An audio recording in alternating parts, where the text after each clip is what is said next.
মা, আমাদের তো শপিং করা হয়ে গেছে, এবার চলুন কিছু খেয়ে নি, কারণ অনেকক্ষণ ধরে কিছুই খাইনি, আমার খুব খিদে পেয়েছে। এখন আবার কি খাবে? এই বেলা দুপুরে কোথাও তো ফুচকার দোকান বসেনি, তাই এখন কিছু খাওয়ার দরকার নেই, বাড়ি চলো। কালকে সন্ধ্যাবেলা আমি ফুচকার প্যাকেট কিনে নিয়ে এসেছিলাম, বাড়িতে রাখা আছে, বাড়ি গিয়ে সবাই সেই ফুচকা খেয়ে নেব। হ্যাঁ মা, বৌদি একদম ঠিক বলেছে, এখন বেকার রেস্টুরেন্টে গিয়ে টাকা খরচ করে খাওয়া দাওয়া করে লাভ নেই, আমরা বাড়িতে গিয়ে আলু মাখবো আর টক জল তৈরি করে ফুচকা দিয়ে খেয়ে নেব। এটা আবার কেমন কথা? এই ভর দুপুর বেলা কেউ আবার ফুচকা খায়? আমি বাড়িতে গিয়ে কিছুতেই ফুচকা খাবো না, এখন আমি বাড়ি যাওয়ার আগে রেস্টুরেন্ট থেকে বিরিয়ানি কিংবা চাউমিন খেয়ে যাব। আপনাদের যদি খেতে ইচ্ছে না হয় তাহলে আপনারা বাড়িতে চলে যেতে পারেন। এই বলে মধুমিতা শপিং মল থেকে বেরিয়ে যায় আর সে খাওয়া দাওয়া করার জন্য রেস্টুরেন্ট খুঁজতে শুরু করে।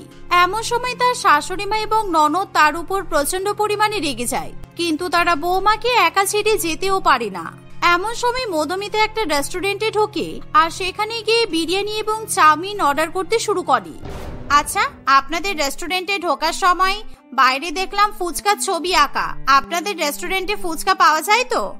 হ্যাঁ ম্যাডাম, আমাদের রেস্টুরেন্টে ফুচকা পাওয়া যায়, কিন্তু এই ফুচকা একটু অন্য ধরনের। এই ফুচকার মধ্যে টক জল ভরা হয়, কখনো পুদিনার জল দেওয়া হয়, আবারও কখনো আলু মাখার পরিবর্তে ঝুড়ি ভাজাও দেওয়া হয়, কখনো মটন কিমাও দেওয়া হয়, আর ফুচকার শর্টসও দেওয়া হয়, তাই আপনারা আপনাদের পছন্দ মতো অর্ডার করতে পারেন।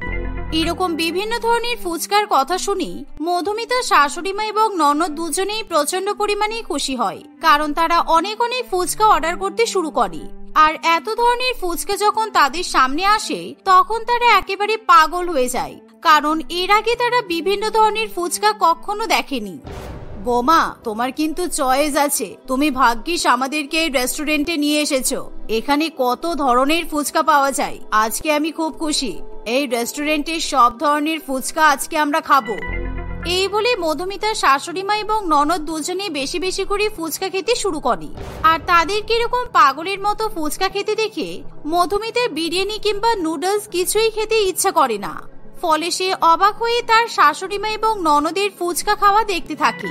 আর দেখতে দেখতে যখন তাদের ফুচকা খাওয়া হয়ে যায় তখন রেস্টুরেন্টের বিল হয় 20,000 টাকা। কি 20,000 টাকার আমরা ফুচকা খেয়ে ফেললাম? আপনারা কি ফুচকা বিক্রি করছেন নাকি সোনা বিক্রি করছেন? আমরা যখন বাইরে ফুচকা স্টলে দাঁড়িয়ে ফুচকা খাই তখন তো এত টাকা বিল হয় না, এখন তো আমরা মাত্র কটা ফুচকা খেয়েছি তাতেই 20,000 টাকা বিল হয়ে গেল। দেখুন দিদি, বাইরের স্টলের কথা আলাদা আর রেস্টুরেন্টের কথা আলাদা। রেস্টুরেন্টে আপনি এসিতে বসে চেয়ারে বসে ফুচকা খেতে পারছেন, আর এরকম সুবিধা কি অন্য ফুচকাওয়ালা দেবে আপনাকে? 20,000 টাকার বিল মিটিয়ে দিন প্লিজ। ওয়েটারের কথা শুনে তারা ভীষণ পরিমাণে ভয় পেয়ে যায়, কারণ শপিং করে তারা এমনিতেই সব টাকা শেষ করে বসে আছে। তাই এখন মধুমিতার শাশুড়িমা এবং ননদ দুজনে মিলে মধুমিতাকে রেস্টুরেন্টের বিল দেওয়ার কথা বলে, কারণ মধুমিতা সঙ্গে করে তার বরের ক্রেডিট কার্ড নিয়ে এসেছে। হ্যাঁ, এখন তো আমার দিকে আপনারা তাকাবেন, ঠিক আছে, আমি আপনার ছেলের ক্রেডিট কার্ড থেকে 20,000 টাকা দিয়ে দিচ্ছি, আর আপনার ছেলে যদি আমাকে এই টাকা খরচের ব্যাপারে জিজ্ঞাসা করে তাহলে কিন্তু আমি আপনাদের নামে দোষ চাপিয়ে দেব। এই বলে মধুমিতার রেস্টুরেন্টের বিল মিটিয়ে সেখান থেকে চলে আসে। এভাবেই দেখতে দেখতে কিছুদিন কাটে, আর একদিন চন্দনা দেবী সবার জন্য রান্না করবে বলে ঠিক করে, তাই সে বাজার থেকে 2 কেজি ময়দা এবং আটা কিনে নিয়ে আসে। যাক বাবা, বাঁচা গেল, আজকে তাহলে আমাকে রান্না করতে হবে না, আজকে আমার শাশুড়ি মা আটা ময়দা কিনে নিয়ে এসেছে, মানে নিশ্চয়ই আজকে বাড়িতে লুচি পরোটা হবে, আজকে শাশুড়ি মা রান্না করবে আর আমি বসে বসে খাবো। এই বলে মধুমিতা ফ্রিজ থেকে পপকর্ন নিয়ে টিভি চালিয়ে বসে পড়ে, আর অন্যদিকে শাশুড়ি মা এবং ননদ দুজনে মিলে রান্নাঘরে রান্না করতে শুরু করে। কিছুক্ষণ পর তাদের রান্না হয়ে গেলে তারা সবাইকে খাবার খেতে ডাকে। এই দেখো, আজকে আমি আর আমার মেয়ে তোমাদের জন্য কি রান্না করেছি, একটা নতুন ধরনের ফুচকা পরোটা স্টাইল, এমন একটা ফুচকা খাওয়াবো যে দুখানা খেলেই একেবারে পেট ভরে যাবে। এই বলে চন্দনা দেবী বড় বড় মোটা দুটো ফুচকা সবার প্লেটে রেখে দেয়। আর এত বড় বড় ফুচকা দেখে মধুমিতা এবং তার স্বামী প্রচন্ড পরিমাণে অবাক হয়, কারণ এর আগে তারা এত বড় ফুচকা কখনো দেখেনি। তাই মধুমিতা তার শাশুড়িমা এবং ননদের উপর ভীষণ পরিমাণে রেগে যায়। আমি ভাবলাম আপনারা কোথায় লুচি পরোটা রান্না করছেন, আর আপনারা আজকেও সেই ফুচকাই তৈরি করেছেন, আর এত বড় বড় ফুচকা আবার কেউ কখনো বানায় নাকি? আপনারা এত বড় বড় ফুচকা বানিয়েছেন যে এই ফুচকার মধ্যে ঢুকে কেউ যদি কামড়ে কামড়ে খায় তবুও সেই ফুচকা শেষ হবে না। আমি এই ফুচকা মোটেই খাবো না। তুমি ভাবলে কি করে বৌদি যে আমরা তোমার জন্য এই ফুচকা রান্না করেছি? আমরা ভালো করেই জানি তুমি ফুচকা খেতে পছন্দ করো না, সেই জন্য তো আমরা তোমার জন্য ফুচকা বানাইনি, আমরা নিজেদের জন্যই ফুচকা বানিয়েছি। তুমি এবার নিজের খাবার নিজে রান্না করে খাও। এই বলে টুইঙ্কেল এবং তার মা দুজনে গপ গপ করে ফুচকা খেতে শুরু করে। দেখতে দেখতে এভাবে আরো কিছুদিন কাটে, আর প্রত্যেকদিন মধুমিতা নিজের মতো খাবার রান্না করে খায়। অন্যদিকে তার শাশুড়ি মা এবং ননদ এবং বাড়ির বাদবাকি সদস্যরা বেশি বেশি করে ফুচকা খায়। একদিন মধুমিতার বাপের বাড়ির পরিবার তার শ্বশুর বাড়িতে ঘুরতে আসবে বলে ঠিক করে, আর সেই জন্য মধুমিতা সবার জন্য বিরিয়ানি রান্না করতে শুরু করে দেয়। তোমার বাপের বাড়ির পরিবার আমাদের বাড়িতে ঘুরতে আসে, সেটা কিন্তু মোটেই আমার পছন্দ নয়। আর তুমি সবার জন্য এরকম বিরিয়ানি রান্না করছো, এই বিরিয়ানির গন্ধ আমার একদমই ভালো লাগছে না। তুমি সরে যাও, আমি এখন আমাদের জন্য ফুচকা বানাবো। এটা আবার কেমন কথা মা? আমার বাপের বাড়ির লোকেরা এখানে ঘুরতে আসবে না, এটা কিভাবে হতে পারে? আপনাকে আজকে আর ফুচকা তৈরি করতে হবে না, আমি বিরিয়ানি রান্না করছি সেটাই খাবেন, আর তা না হলে বাইরে থেকে ফুচকা কিনে নিয়ে এসে খাবেন। এই দেখেছো, এই কারণেই আমি তোমাদেরকে পছন্দ করি না। তুমি আজকে বিরিয়ানি রান্না করছো বলে আমরা ফুচকা তৈরি করতে পারবো না। এই জন্য আমি তোমার বাপের বাড়ির লোকেদের পছন্দ করি না, কারণ ওরাও তোমার মতো ফুচকা পছন্দ করে না। আর এখন আমি ফুচকা বানাবোই, বাইরে থেকে আমি কিছুতেই ফুচকা বানাবো না। সবসময় আপনার কথা মতো সবকিছু হবে না। আমি এখন রান্নাঘর থেকে নড়বো না। আমার বিরিয়ানি রান্না করা হয়ে যাবে, তবে আমি রান্নাঘর থেকে যাব। আপনি বাইরে অপেক্ষা করুন। মধুমিতার কথা শুনে চন্দনা দেবী প্রচন্ড পরিমাণে রেগে যায়। তাই সে মনে মনে ঠিক করে সে তার বৌমাকে কিছুতেই আজকে বিরিয়ানি রান্না করতে দেবে না। আর এমন সময় তার মাথায় একটা বুদ্ধি খেলে ওঠে। তাই সে তখনই ফ্রিজ থেকে বাসি টক জল এবং আলু মাখা বের করে। ঠিক আছে বৌমা, আমি রান্নাঘর থেকে চলে যাচ্ছি, তুমি মনের আনন্দে বিরিয়ানি রান্না করো, তারপর আমি ফুচকা তৈরি করব। এই বলে চন্দনা দেবী যখন রান্নাঘর থেকে বাইরে বেরিয়ে যাবে, তখন সে ইচ্ছা করে ফুচকার টক জল বৌমার গায়ে ঢেলে দেয়। আর মধুমিতা একেবারে চিৎকার করে ওঠে, কারণ সে মোটেই টক জল সহ্য করতে পারে না। তার টক জলে প্রচন্ড পরিমাণে অ্যালার্জি, তাই তখনই মধুমিতার গায়ে র্যাশ বেরিয়ে যায়। আপনি ইচ্ছা করে আমার গায়ে টক জল ফেলে দিলেন তাই তো, যাতে আমার গায়ে এরকম বিচ্ছিরি ফোসকা পড়ে? ওরে বাবারে, আমার হাত ভীষণ পরিমাণে জ্বালা পোড়া করছে। আমার গায়ে টক জল ফেলে আপনি আমার স্কিনে একেবারে ঘা ভর্তি করে দিলেন। একদম বাজে কথা বলবে না, আমি ইচ্ছা করে তোমার গায়ে টক জল ফেলিনি। যত সব, ভুল করে পড়ে যেতেই পারে। যাও রান্নাঘর থেকে বেরিয়ে যাও, আর গায়ে মলম লাগিয়ে নাও, তাহলে দেখবে ঠিক হয়ে যাবে। ততক্ষণে আমি ফুচকা তৈরি করে নিচ্ছি। এই শুনে মধুমিতা তখনই রান্নাঘর থেকে চলে যায়। আর চন্দনা দেবী এবার মনের আনন্দে ফুচকা বানাতে শুরু করে, যার ফলে মধুমিতা সেদিন বিরিয়ানি রান্না করতে পারে না। আর এমন সময় তার মায়ের বাড়ির লোকেরা বাড়িতে এসে হাজির হয়। মা, বিশ্বাস করো, আমি তোমাদের জন্য বিরিয়ানি রান্না করতে যাচ্ছিলাম, কিন্তু আমার শাশুড়ি মা ইচ্ছা করে আমার গায়ে টক জল ফেলে দিয়েছে। আর দেখো আমার হাতে কেমন র্যাশ বেরিয়েছে। সেই কারণে আমি তোমাদের জন্য কিছুই রান্না করতে পারলাম না। তোমরা বসো, আমি এক্ষুনি অনলাইনে খাবার অর্ডার করে দিচ্ছি। না না, আমাদের জন্য আর অনলাইনে খাবার অর্ডার করতে হবে না। আমরা কি খাবার খাওয়ার জন্য এখানে এসেছি? শুধু তোর সঙ্গে একটু দেখা করার জন্যই তো এলাম, একটু পরেই এখান থেকে চলে যাব। তাই এখন শুধু শুধু কোনো খাবার অর্ডার করতে হবে না। এমন সময় সেখানে মধুমিতার শাশুড়ি মা এবং ননদ তাদের সামনে বেশি বেশি ফুচকা, আলু মাখা এবং টক জল নিয়ে চলে আসে। না না, আপনি না খেয়ে চলে যাবেন কেন? আপনার মেয়ে আপনার জন্য বিরিয়ানি রান্না করতে না পারলেও আমরা কিন্তু আপনার জন্য বেশি বেশি ফুচকা বানিয়েছি। তাই অন্তত 10টা ফুচকা তো আপনাকে খেয়ে যেতেই হবে। আর আপনি যদি এই 10টা ফুচকা বাইরে খান, তাহলে কিন্তু আপনার শুধু শুধু 30 টাকা খরচ হয়ে যাবে, কারণ এখন ফুচকার ভালোই দাম হয়েছে।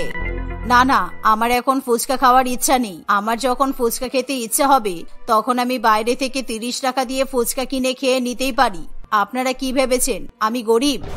এতে বড়লোক গরিবের কি আছে? আমরা ফুচকা খেতে ভীষণ ভালোবাসি, কিন্তু টাকা বাঁচানোর জন্য বাড়িতে ফুচকা তৈরি করে খাই। আর আমরা তো শুধুমাত্র আপনাদের পরিবারকেই দেখলাম যারা ফুচকা খেতে ভালোবাসে না। আপনারা কি অন্য কোনো গ্রহের মানুষ নাকি বলুন তো? তুমি দয়া করে চুপ করো। তুমি আমার মায়ের সঙ্গে এভাবে কথা বলছো কেন? তোমরা যদি বেশি বাড়াবাড়ি করো, তাহলে কিন্তু আমি এখনই আমার বাবা মায়ের সঙ্গে বাপের বাড়িতে চলে যাব, আর আমি এখানে কখনো ফিরে আসবো না। যত সব অসভ্যতামি তোমরা এমন করছো যেন ফুচকা ছাড়া পৃথিবীতে আর অন্য কোনো খাবার পাওয়া যায় না। আর ফুচকা কোনো একটা খাবার হলো? এটা তো গরিবদের খাবার। যারা ফুচকা খায় তারা অসভ্য। ফুচকাকে আমরা খাবারের মধ্যেই ধরি না, আর আমার ফুচকা খেতে একদম ভালো লাগে না। মধুমিতা, তোর শ্বশুরবাড়ির পরিবার এরকম ছোট লোকেদের মতো ফুচকা পাগল জানলে আমি কোনোদিনও এই বাড়িতে তোর বিয়ে দিতাম না। আচ্ছা, যারা ফুচকা খায় তারা অসভ্য, তার মানে আপনি আমাদেরকে অসভ্য বলতে চাইছেন? আপনি অসভ্য, আপনার 14 গোষ্ঠী অসভ্য। তার আগে আমরা যদি জানতাম যে আপনারা এভাবে ফুচকাকে অপছন্দ করেন, তাহলে আপনার পরিবারের মেয়েকে কোনোদিনও আমাদের বাড়ির বউ বানাতাম না। এভাবেই তাদের মধ্যে প্রচন্ড পরিমাণে ঝগড়ার সৃষ্টি হয়। এমন সময় চন্দনা দেবী এবং টুইঙ্কেল ফুচকার নামে অপবাদ সহ্য করতে পারে না, তাই তারা রেগে গিয়ে ফুচকা ভেঙে তার মধ্যে আলু মিশিয়ে এবং টক জল মিশিয়ে পারমিতা দেবীর চোখে মুখে ছিটিয়ে দেয়। আর সেই ফুচকার মধ্যে অত্যাধিক পরিমাণে শুকনো লঙ্কা থাকায় পারমিতা দেবীর চোখ মুখ ভীষণ পরিমাণে জ্বলতে শুরু করে। আর মধুমিতা কিছু বলতে গেলে তারা মধুমিতার দিকেও বেশি বেশি করে লঙ্কা মেশানো টক জল ছিটিয়ে দেয়, যার ফলে মধুমিতা এবং তার মায়ের শরীর খারাপ করতে শুরু করে। ওরে বাবারে, মরে গেলাম, আমার চোখ মুখ ভীষণ জ্বালা করছে। ওরে বাবারে বাবা, আমি যে কি জন্য তোদের বাড়িতে আসতে গেলাম মধুমিতা, আমার মনে হচ্ছে আমি অন্ধ হয়ে গেলাম।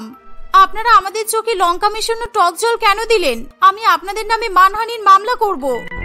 এভাবে কাঁদতে কাঁদতে মধুমিতা এবং তার মা দুজনে মিলে গাড়ি করে নার্সিং হোমে গিয়ে পৌঁছায় আর তারা তাদের চোখের চিকিৎসা করায়। কিন্তু তাদের চোখে বেশি পরিমাণে লঙ্কা গুঁড়ো চলে যাওয়ার ফলে তাদের চোখ ঠিক হতে অনেক সময় লাগে। তবে এরই মধ্যে চন্দনা দেবী এবং টুইঙ্কেল নিজেদের ভুল বুঝতে পারে, তাই তারা মধুমিতার মায়ের বাড়িতে গিয়ে মধুমিতা ও তার মায়ের কাছে ক্ষমা চেয়ে নেয়। কোনো উপায় না থাকায় মধুমিতা তার শ্বশুরবাড়ির পরিবারকে ক্ষমা করে দেয়। আর এমন ঘটনার পর থেকে মধুমিতার শ্বশুরবাড়ির পরিবার আর কখনো ফুচকা পাগলামি করে না। সুমিতা তার বাবা মায়ের সঙ্গে সোনপুর নামক এক গ্রামে বাস করত। সুমিতা ছোটবেলা থেকেই পড়াশোনাতে ভীষণ ভালো ছিল, তাই সে যখন উচ্চ মাধ্যমিক পাশ করে তার বাবা মা তাকে শহরের কলেজে ভর্তি করে। তাই সুমিতা শহরের হোস্টেলে থেকেই পড়াশোনা করতে শুরু করে। শহরে যাওয়ার পর সুমিতার সবচেয়ে বেশি যেটা ভালো লাগে সেটা হলো শহুরে খাবার।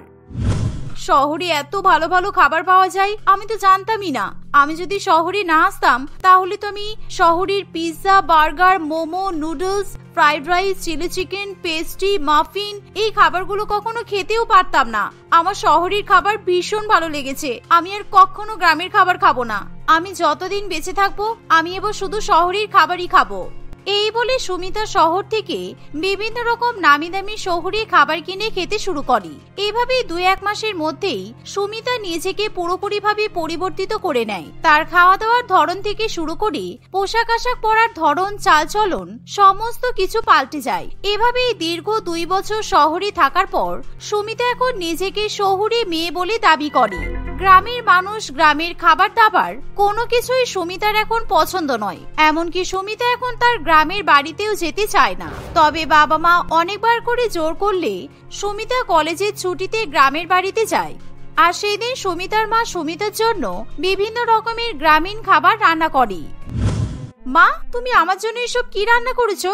ওফো, আমি তো তোমাদেরকে বলতে ভুলেই গিয়েছিলাম, আমি গ্রামের খাবার খাওয়া ছেড়ে দিয়েছি। গ্রামের এরকম বিচ্ছিরি ভাত, ডাল, তরকারি খেতে আমার আর ভালো লাগে না।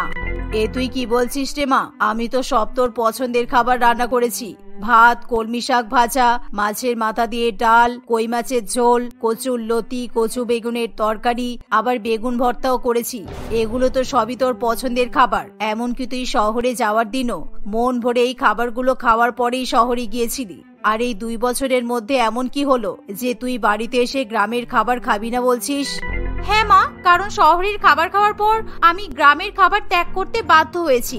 তুমি জানো না শহরের খাবার কতটা টেস্টি, বিশেষ করে শহরের ফাস্ট ফুড গুলো, pizza, burger, chow mein, noodles, fried chicken, french fry, momo, idli, dosa, muffin, burrito, hot dog, আরো কত কিছু। আমি গ্রামে এসে ভীষণ ভুল করে ফেলেছি। আজকেই আমাকে শহরে ফিরে যেতে হবে, তা না হলে আমাকে না খেয়ে থাকতে হবে, কারণ আমাদের গ্রামে তো শহরের খাবার পাওয়াই যায় না। সুমিতার মুখে এমন কথা শুনে তার বাবা মা একেবারে আকাশ থেকে পড়ে। কিন্তু সুমিতার বাবা মা বারে বারে সুমিতাকে খাবার খাওয়ার জন্য জোর করলে সুমিতা কিছুতেই গ্রামের কোনো খাবার স্পর্শ পর্যন্ত করতে চায় না। তাই সে 2-3 ঘন্টা বাড়িতে থাকার পরেই আবার শহরে যাওয়ার জন্য ট্রেনে উঠে পড়ে। এমনকি সুমিতা এবার ঠিক করে সে বিয়ে করলে শহরের ছেলেকেই বিয়ে করবে, যাতে তাকে গ্রামের কোনো খাবার খেতে না হয়। আমি ভেবেই নিয়েছি আমি শহরের ছেলেকেই বিয়ে করব। শহরে তো আর গ্রামের খাবার পাওয়া যায় না। শহরের ছেলেকে বিয়ে করলেই আমি সারা জীবনের মতো গ্রামের খাবার থেকে মুক্তি পাবো। ওই ডাল, ভাত, তরকারি, সবজির কথা মনে পড়লেই আমার ভীষণ বমি পায়। আমি বরং ফেসবুক থেকে শহরের কোনো ছেলেকে পটিয়ে ফেলি। 1 বছর পর এমনিতেই আমার পড়াশোনা শেষ হয়ে যাবে, তারপর শহরে বিয়ে করে আমি শহরেই থেকে যাব। এই বলে সুমিতা ফেসবুকে তার পছন্দ মতো ছেলে খুঁজতে শুরু করে। আর কয়েকদিনের মধ্যেই সুমিতা এক শহুরের ছেলে মনোজিতের সঙ্গে বন্ধুত্ব পাতায়। আর একদিন সুমিতা মনোজিতের সঙ্গে এক রেস্টুরেন্টে দেখা করতে চায়, যাতে সুমিতা অনেক দামি দামি শহুরে খাবার খেতে পারে। কিন্তু মনোজিৎ সুমিতাকে এক বাঙালি রেস্টুরেন্টে নিয়ে যায়। সেই রেস্টুরেন্টে গ্রাম বাংলার খাবারই পাওয়া যায়। তাই মনোজিৎ একে একে নিজের পছন্দ মতো বিভিন্ন গ্রামীণ খাবার অর্ডার করে। আর ওয়েটার যখন খাবারগুলো দিয়ে যায়, সেই খাবারগুলো দেখে সুমিতা প্রচন্ড পরিমাণে রেগে যায়। মানেটা কি? তুমি এসব কি খাবার অর্ডার করলে মনোজিৎ? এগুলো তো গ্রামের খাবার। তোমাদের শহরে গ্রামের খাবার পাওয়া যায় তা তো আমি জানতাম না। আমি তো মনে করতাম তোমাদের শহরে শুধুমাত্র শহরের খাবারই পাওয়া যায়। আরে না না সুমিতা, সেরকম কোনো ব্যাপার নেই। আমাদের শহরে গ্রামের সমস্ত খাবারই পাওয়া যায়, কিন্তু আমার শহরের খাবার একদমই পছন্দ নয়। আমি গ্রাম বাংলার খাবার খেতেই বেশি পছন্দ করি। সেই জন্যই তো আমি তোমাকে একটা বাঙালি রেস্টুরেন্টে নিয়ে এসেছি। আর তাছাড়া তুমি তো গ্রামের মেয়ে, আশা করছি গ্রামের খাবারগুলো খেতে তোমার কোনো সমস্যা হবে না। এই যে হ্যালো, তোমার সাহস কি করে হলো আমাকে গ্রামের মেয়ে বলে ডাকার? আমি গ্রামের মেয়ে নই, বুঝেছো? আমার জন্ম গ্রামে ঠিকই, কিন্তু আমি ছোটবেলা থেকে শহরেই মানুষ হয়েছি। আর গ্রামের খাবার আমার মোটেই পছন্দ নয়। আমি কেবলমাত্র শহরের খাবার খেতে পছন্দ করি। তাই নাকি? আচ্ছা আচ্ছা, সরি, তুমি রেগে যেও না কেমন। আমি যখন খাবারগুলো অর্ডার করেই ফেলেছি, তাহলে তুমি একটু বসো, আমি এই খাবারগুলো খেয়ে নিই। এত ভালো ভালো টেস্টি খাবার সামনে রেখে আমি বেশিক্ষণ বসে থাকতে পারবো না। আমি খেয়ে নিই, তারপর না হয় আমরা পার্কে ঘুরতে যাবো। এই বলে মনোজিৎ খুবই মজা করে বাঙালি খাবার খেতে শুরু করে। আর মনোজিৎকে এভাবে ভাত, মাছের মাথা দিয়ে ডাল, চিংড়ি মাছের মালাইকারি, বিভিন্ন রকম সবজি এবং ইলিশ মাছ ভাপা খেতে দেখে সুমিতার প্রচন্ড পরিমাণে রাগ হয়। দূর, ভেবেছিলাম শহরের ছেলেকে পছন্দ করলে সারা জীবন আমি শহরের খাবার খেতে পারবো, কিন্তু এই ছেলে তো দেখছি গ্রামের খাবারই খেতে ভালোবাসে। শহরের ছেলে হয়ে শহরের রেস্টুরেন্টে বসে গ্রামের খাবার খাচ্ছে, কি বাজে ব্যাপার। না, কিছুতেই না, এই ছেলেটার সঙ্গে থাকা যাবে না। এই ছেলেটাকে আমি কিছুতেই বিয়ে করতে পারবো না। একে বিয়ে করলে আমাকে তো সারা জীবন গ্রামের খাবারই খেতে হবে। এই রে, আমি তো শুক্তো অর্ডার করতে ভুলেই গেছি। এই রেস্টুরেন্টে শুক্তো দারুণ রান্না করে। দাঁড়াও, আমি বরং একটা শুক্তো অর্ডার করি। আচ্ছা মনোজিৎ, তুমি পেট ভরে গ্রামের খাবার খাও কেমন? আমি একটু ওয়াশরুম থেকে আসছি। এই বলে সুমিতা সেখান থেকে কেটে পড়ে। না, এবার আমি আর বোকামি করব না। এবার একদম বুঝে শুনে আমি ছেলে পছন্দ করব। যতক্ষণ না কোনো ছেলেকে আমি এবার নিজের চোখে শহরের খাবার খেতে দেখছি, ততক্ষণ আর কোনো ছেলেকে আমি পছন্দ করব না। পুরো মুডটাই খারাপ হয়ে গেল। যাই, আমি বরং ডমিনোস থেকে পিৎজা খেয়ে আসি। ভাবলাম মনোজিতের টাকাতে আজকে অনেক অনেক শহুরে খাবার খাবো, কিন্তু এখন নিজের টাকা দিয়েই পিৎজা খেতে হবে। এই বলে সুমিতা ডমিনোসে চলে যায় আর সেখান থেকে 2টো পিৎজা কিনে খেয়ে নেয়। এভাবেই কিছুদিন কাটে। আর একদিন দুপুরবেলা সুমিতা তার এক শহুরে বন্ধু মৌমিতার সঙ্গে বিরিয়ানি খেতে এক রেস্টুরেন্টে যায়। সুমিতা এবং মৌমিতা দুজনে যখন বিরিয়ানি অর্ডার করে, তখনই সুমিতা তার পাশের টেবিলে দেখে রোহিত নামের এক স্যুট বুট পরা খুবই হ্যান্ডসাম দেখতে ছেলে বেশ কয়েকজন ব্যক্তির সঙ্গে বসে বসে বিভিন্ন রকম নামি দামি শহুরে খাবার খাচ্ছে। আর যা দেখে সুমিতা প্রচন্ড পরিমাণে খুশি হয়। এই মমিতা, একবার ওই ছেলেটাকে দেখ। ছেলেটাকে দেখে ভীষণ বড়লোক মনে হচ্ছে। আর সবচেয়ে বড় কথা, ছেলেটা শহরের খাবার খেতে ভালোবাসে। দুপুরবেলা লাঞ্চ করতে বসেছে, কিন্তু ও ভাত, ডাল, তরকারি কিছুই অর্ডার করেনি। Pizza, burger, noodles, momo, sandwich, roasted chicken, এই সমস্ত খাবারই খাচ্ছে। আমার মনে হচ্ছে আমি আমার মনের মানুষকে পেয়ে গেছি। উফ, গ্রামের খাবার শহরের খাবার করে করে তোর মাথাটা একেবারে খারাপ হয়ে গেল। আর হ্যাঁ, এই ছেলেটাকে তো আমি খুব ভালো করেই চিনি। সত্যিই ছেলেটা ভীষণ বড় লোক। এদের অনেক বড় ফ্যামিলি বিজনেস আছে। আমার দাদার সঙ্গে এই ছেলেটা একই কলেজে পড়তো, তাই আমি একে চিনি। মনে হচ্ছে নিশ্চয়ই বিজনেসের ব্যাপারে কোনো মিটিং করতে এসেছে। মৌমিতার মুখে এমন কথা শুনে সুমিতা প্রচন্ড পরিমাণে খুশি হয়। আর কয়েকদিনের মধ্যেই সুমিতা মৌমিতার সাহায্যে রোহিতের ফোন নাম্বার জোগাড় করে ফেলে। আর খুবই চালাকি করে সুমিতা মিষ্টি মিষ্টি কথাই রোহিতের মন ভোলায় আর তাকে একেবারে নিজের জালে ফাঁসিয়ে নেয়। সুমিতা যেহেতু দেখতে ভীষণ সুন্দর ছিল, তাই রোহিত এবং তার পরিবার সুমিতাকে ভালোই ভালোই পছন্দ করে নেয়। আর এভাবেই দেখতে দেখতে কিছুদিনের মধ্যেই সুমিতার সঙ্গে রোহিতের বিয়ে হয়। কিন্তু বিয়ের পর সুমিতা যখন প্রথমবারের মতো তার শ্বশুর বাড়িতে যায়, তখন সে একেবারে আকাশ থেকে পড়ে। কারণ সে দেখে যে রোহিতের বাড়িতে বিভিন্ন রকম গ্রামীণ খাবার রান্না করা হয়েছে। নতুন বৌমা, এসো টেবিলে বসে পড়ো। দেখো আজকে তুমি প্রথমবার আমাদের বাড়িতে এসেছো বলে তোমার জন্য আমি 56 ভোগ রান্না করেছি। বিভিন্ন রকমের খাবার আছে এখানে। আশা করছি এই খাবারগুলো তোমার খুব পছন্দ হবে। মোটেও নয়, এখানে যতগুলো খাবার আছে এই খাবারগুলোর মধ্যে একটা খাবারও আমার পছন্দ নয়, কারণ আমি গ্রামের খাবার খেতে পছন্দ করি না। আমি শুধুমাত্র শহুরে খাবার খাই, আর আমি দুপুরবেলা বার্গার, নুডলস কিংবা মোমো খেয়ে থাকি। আপনারা আমার জন্য এরকম গ্রামের খাবার রান্না করেছেন কেন? আপনারা কি মনে করেছেন আমি গ্রামের মেয়ে বলে আমি বুঝি গ্রামের খাবার খেতে পছন্দ করি? এ আবার কেমন কথা? এখানে আবার শহরের খাবার গ্রামের খাবারের প্রশ্ন আসছে কোথা থেকে?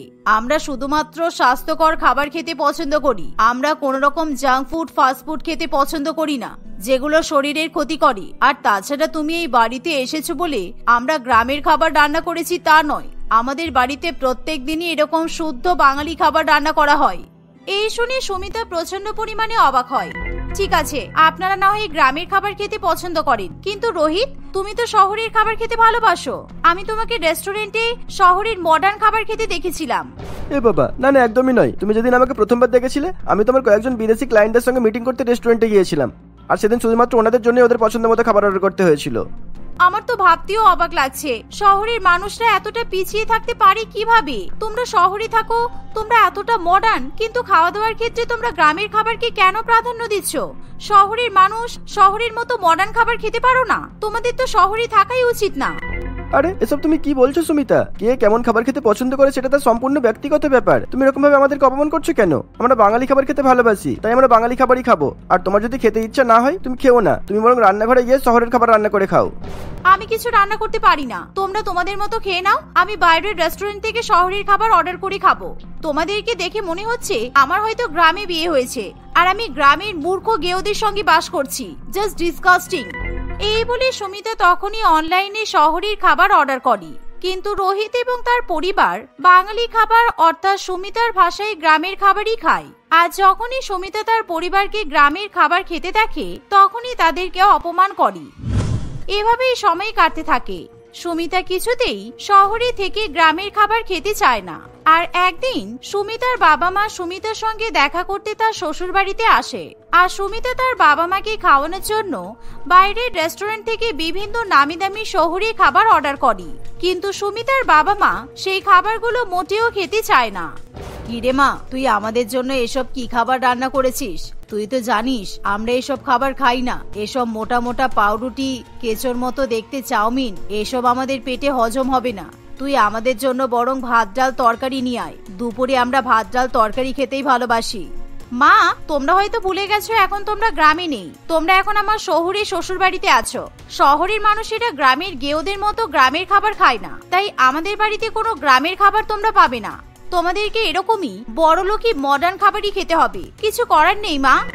এই শুনে সুমিতার বাবা মায়ের প্রচন্ড পরিমাণে খারাপ লাগে, কিন্তু তারা কিছুতেই সেই শহুরে খাবার খেতে চায় না, কারণ শহরের খাবারের স্বাদ তাদের মোটেই ভালো লাগে না। আর এমন সময় সেখানে সুমিতার শাশুড়ি মা বিভিন্ন রকমের গ্রামীণ বাঙালি খাবার রান্না করে নিয়ে চলে আসে। আপনারা বসুন, দয়া করে উঠে যাবেন না। আমি আপনাদের জন্য নিজে হাতে গ্রামীণ বাঙালি খাবার রান্না করে নিয়ে এসেছি। আপনাদের মেয়ে গ্রামের খাবার খেতে পছন্দ না করলেও আমরা শহুরে মানুষ হওয়া সত্ত্বেও গ্রামের খাবার খেতেই ভালোবাসি। আপনাদেরকে দেখেও আমি খুব খুশি হলাম যে আপনারা অন্তত আপনাদের মেয়ের মতো অহংকারী নন। এই শুনে সুমিতার বাবা মা খুবই খুশি হয়, আর তারা খুবই তৃপ্তি করে সেই খাবারগুলো খেয়ে নেয়। খাওয়া দাওয়া করে সুমিতার বাবা মা যখন গ্রামে ফিরে যাবে, তখন মোনালিসা দেবী বলে, দাঁড়ান, আপনারা সঙ্গে করে আপনাদের অহংকারী মেয়েকে নিয়ে যান। আমাদের বাড়িতে থাকতে হলে এরকম অহংকার দেখালে চলবে না, কারণ গ্রামীণ বাংলার খাবারের অপমান আমি আর সহ্য করতে পারছি না। আপনাদের মেয়েকে সঙ্গে করে নিয়ে গিয়ে আগে গ্রাম বাংলার খাবার খাওয়ানো শেখান, তারপর শ্বশুর বাড়িতে পাঠাবেন। এই শুনে সুমিতা খুবই ভয় পেয়ে যায়, আর সে কিছুতেই তার বাবা মায়ের সঙ্গে গ্রামে ফিরে যেতে চায় না। এমনকি রোহিত তাকে গ্রামে ফিরে যেতে বললে সুমিতা বাধ্য হয়ে তার শ্বশুর বাড়ির প্রত্যেকের কাছে ক্ষমা চায়। সেই দিনের পর থেকে সুমিতা আর গ্রামের খাবারকে কখনোই অপমান করে না। সে এখন গ্রামের খাবার এবং শহুরে খাবার দুটোই খেয়ে থাকে।